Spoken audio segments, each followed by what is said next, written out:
Terima kasih Anda masih setia menyaksikan Tapari Tausiah pagi hari ya. Hari ini kita masih bersama Ustadz Rio. Silakan tadi Pak Ustadz dilanjutkan. Ya, alhamdulillah.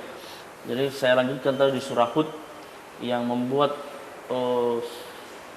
uban rambut Nabi Allah Muhammad SAW beruban putih. Ini sampai apa?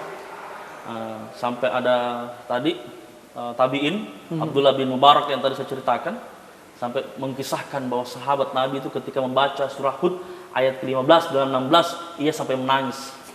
Menangis kenapa? Diceritakan bahwa bagi siapa yang kemudian menghendaki dunia maka Allah akan berikan dunia itu ya kan, tanpa sedikit pun kekurangan. Dan bagi orang-orang itu yang lalai, yang selalu minta dunia, tiada kebaikan untuk di neraka. Maka ketika Allah tenggelamkan di neraka, maka Allah katakan, mana duniamu yang selalu engkau agungkan sehingga melupakan ayat-ayat Allah, ayat-ayat itu kata Allah. Maka dari itu ketika Abdurrahman bin Auf, ini kisah lagi, Abdurrahman bin Auf ketika memakan kurma, ia sampai menangis. Kenapa? Ada sahabat bertanya, kenapa engkau menangis Abdurrahman bin Auf? Ada dua alasan Abdurrahman bin Auf menangis. Yang pertama, kurma yang aku makan ini lebih enak daripada kurma yang Rasulullah pernah makan. Kenapa? Rasulullah itu ketika makan kurma itu tidak pernah kurma-kurma yang berkualitas. Cuman sekali Rasulullah makan kurma yang berkualitas, itu ketika penaklukan Khaybar. 2 tahun sebelum Rasulullah meninggal. Karena di Khaybar itu tempatnya itu tempat yang makmur, subur, sehingga kurma-kurmanya berkualitas. Sehingga ketika penaklukan Khaybar, sebelum Fathul Mekah, Rasulullah cuma makan kurma yang berkualitas. Selebihnya Rasul tidak pernah makan kurma yang berkualitas. Sampai Abdurrahman bin Auf mengatakan, kurma ini lebih enak daripada kurma yang dimakan oleh Rasulullah SAW. Itu yang pertama. Yang kedua, Abdurrahman bin Auf mengatakan, jangan sampai kenikmatan kurma ini, ya kan, menjadi balasan aku di dunia dan tidak ada balasannya di akhirat nanti. Sampai yang Abdurrahman menangis, yang bertanya juga menangis. Masya Allah. Itu yang pertama menjadi ciri-ciri orang menjadi budak dunia. Yang kedua orang yang menjadi budak dunia itu saya gambarkan ketika siang ia menjadi singa, ketika malam ia menjadi bangkai.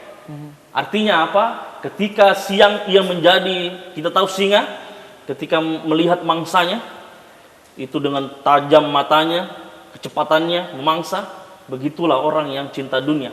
Ketika dari pagi sampai tengah malam, ya kan, mencari namanya, mencari dunia, mencari emas, mencari bagaimana ini dunia ini dia genggam. Tapi ketika malam ia lupa bermunajat kepada Allah Subhanahu wa taala. Itu. Bayangkan itu kalau kita mencari nafkah karena kenikmatan dunia semata, tapi lupa atas Allah, karena yang memberikan rezeki itu Allah, ya kan? Ia lupa tahajud kepada Allah, ia lupa berselawat kepada Nabiullah Muhammad SAW, bahkan ia lupa untuk membaca Al-Quran. Bahkan jangankan membuka Al-Quran, membaca Al-Quran saya tidak bisa, karena menjadi singa. Ia lupa menjadi singa pada malam hari. Orang yang sering tahajud dan bermunajat kepada Allah Subhanahu wa taala. Iya, ini semakin menarik Ustadz ya, bagaimana ciri-ciri orang yang menjadi budak dunia ya. Seperti itu kita akan lanjutkan Ustadz, ditahan dulu.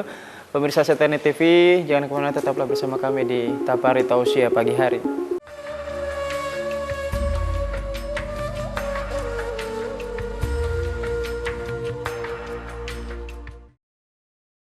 Anda kembali menyaksikan Tapari Tausiah pagi hari ya bersama Ustadz Rio hari ini ya. Tapi Ustadz tadi mungkin bisa lagi diuraikan lagi mengenai tadi dua sifat.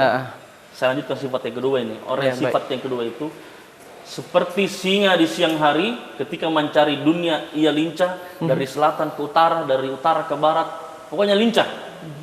Tapi ketika malam ia seperti bangkai, tidak ingat kepada Allah, tidak bermunajat kepada Allah.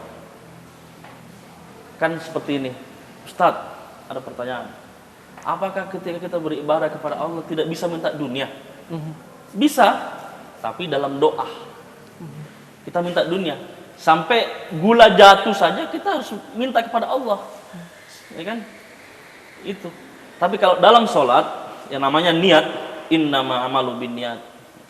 Ketika kita berniat dalam beribadah kepada Allah, bertakwa kepada Allah, itu kita khusus semata-mata hanya untuk mencari keridhaan Allah, keridhaan Allah, bukan dunia. Ketika kita sudah menggenggam akhirat, maka dunia akan ikut. Karena yang kita cari bagaimana cara kita untuk membangun rumah di akhirat. Betul. Karena dunia ini sementara, fana. Nanti Allah akan kiamatkan dunia ini, maka sudah tidak ada lagi. Mau harta kita apa, mobil kita banyak, tidak ada apa-apa. Bahkan jangankan kiamat, ketika nyawa kita sudah dicabut oleh Allah, maka harta yang engkau cari di dunia itu sudah tidak bisa menemani engkau. Mobil yang engkau beli baru tidak bisa menemani di liang lahat, hanya mengantar. Ya kan? Tabungan emas, uang ya, juga ya. Uang, emas yang kau beli investasi. untuk Betul. Ya, emas itu, emas yang engkau beli itu ya tidak menemani engkau di liang lahat. Bisa jadi kalau istrinya meninggal, emasnya buat istri kedua. Betul. Ya kan? Jadi rebutan ya. Jadi rebutan. Maksudnya. Makanya dunia itu hanya sementara. Makanya ketika kita di dunia ini, Rasulullah sudah memberikan kita takaran untuk mencari nafkah. Kalau Rasulullah sudah menggambarkan kita, kalau mencari nafkah itu seperti burung. Burung itu berangkat pagi, pulang sore. Ya kan? Ini tidak. Betul. Berangkat pagi, pulang tengah malam. Burung apa seperti itu? Burung hantu ya. Makanya itu ketika kita mencari kehidupan dunia, kita harus mencontoh atau mengikuti sesuai dengan kadar yang ditetapkan oleh Allah dan Rasulnya. Ya kan? 8 jam atau 10 jam. Agar kita tidak terlena kehidupan dunia. Jadi sampai persoalan waktu pun ya sudah diatur dalam Islam ya Ustadz ya. Dari masuk WC, keluar Betul. WC, dari makan, bagaimana cara makan, dari istinja, kencing, itu sudah diatur oleh Islam. Masya Allah, luar biasa Indahnya sekali Islam. ya. Sampai ada begini, sampai orang yang sangat cinta dunia itu sampai tidak bisa membedakan yang mana rezeki, yang mana dunia. Rezeki itu Allah dan Rasulnya tidak pernah mencela rezeki, tapi Allah dan Rasulnya mencela dunia. Allah dan Rasulnya, Allah menggambarkan orang-orang yang beriman akan mendapatkan rezeki. Rezeki itu digambarkan, ditafsirkan surga. Nah, ketika dunia itu Allah mencela. Karena dunia ini kalau kita gambarkan air yang kita tangan kita yang celupkan di air lalu kita angkat air kembali, ya. maka tetesan yang kecil itu yang turun, itulah dunia. Begitu. Oke. Maka sifat Jadi yang kedua ini sangat kecil ya, seperti itu ya. sangat kecil. Makanya sifat yang kedua ini adalah ciri-ciri orang yang menjadi budak dunia, menjadi singa pada siang hari dan menjadi bangkai pada malam hari. Tidak bermunajat kepada Allah Subhanahu wa taala. Ini baru 2 sifat. Nah, makanya Rasulullah ajarkan itu, maka Rasulullah itu selalu mengajarkan ketika pagi hari ia selalu berzikir ya. Allahumma inni as'aluka ilman nafi'an wa rizqan thayyiban. Tidak pernah itu Rasulullah kemudian mencari dunia yang berlebihan, gitu kan? Dunia itu akan ada, akan ngikut dia. Karena dunia itu sudah ditakdirkan oleh Allah, begitu kan? Sampai orang yang non Muslim saja, orang yang kafir saja, itu kan diberikan dunia. Apalagi kita orang yang beriman. Ya kita tahan dulu, Ustadz ya. Pemirsa setia Net TV Sulsel, dimanapun Anda berada, kita akan kembali usai jeda berikut ini. Tetaplah bersama kami di Tapari Tausiah Pagi Hari.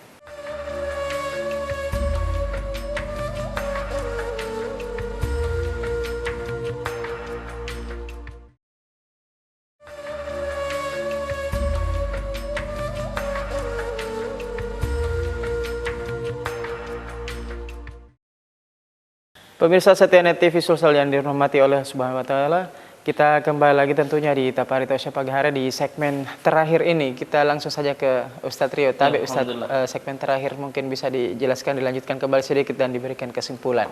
Dua sifat yang saya sebutkan. Yang pertama, meniatkan atau mempersembahkan ibadah kepada Allah itu semata-mata untuk dunia. Yang kedua, ketika dia dunia menjadi singa di padang pasir, menjadi singa di siang hari, dan menjadi bangkai di malam hari, lupa akan Allah, bertahajud atau qiyamul lail. Yang ketiga, tidak perlu ada istilahnya hatiga, halal, haram, hantam. Tidak peduli yang namanya halal, yang tidak peduli namanya haram, ya lakukan saja. Bayangkan gagalnya kita untuk mendidik anak, gagalnya kita untuk mendidik anak, gagalnya kita untuk mendidik istri karena nafkah yang haram.